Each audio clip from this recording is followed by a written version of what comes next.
Bangladesh cricket board সোমবার board সভায় বসেছিল। সভায় ক্রিকেটারদের বেতন বৃদ্ধির সিদ্ধান্ত হয়েছে। ক্রিকেটারদের নতুন কেন্দ্রীয় চুক্তি নিয়েও আলোচনা হয়। চুক্তিতে কে কে জায়গা পাচ্ছেন তাও অনেকটা চূড়ান্ত।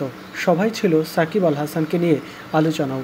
দেশের ক্রিকেটের অবিচ্ছেদ্য অংশ হয়ে থাকা সাকিব বেশ কিছুদিন ধরে লাল সবুজের জার্সিটার সঙ্গে নেই, কিন্তু গত বছরের কেন্দ্রীয় চুক্তিতে ছিলেন তিনি।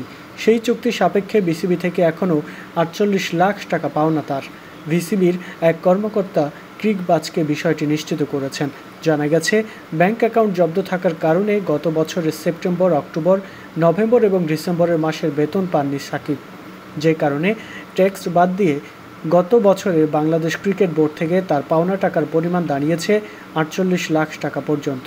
সাকিব আল হাসানের বেতনের ইস্যুতে বোর্ডের পরিচালক নাজবুল আবেদিন ফাহিম ক্রিকবাজকে বলেন, সাকিব চুক্তি অনুযায়ী তার বেতনের টাকা পেয়ে যাবেন, কারণ আপনি খেলুন বা নাই খেলুন চুক্তি করা হয়েছে। আমরা অবশ্যই চুক্তি অনুযায়ী আমাদের প্রতিশ্রুতি বাস্তবায়নের কাজ করে যাব।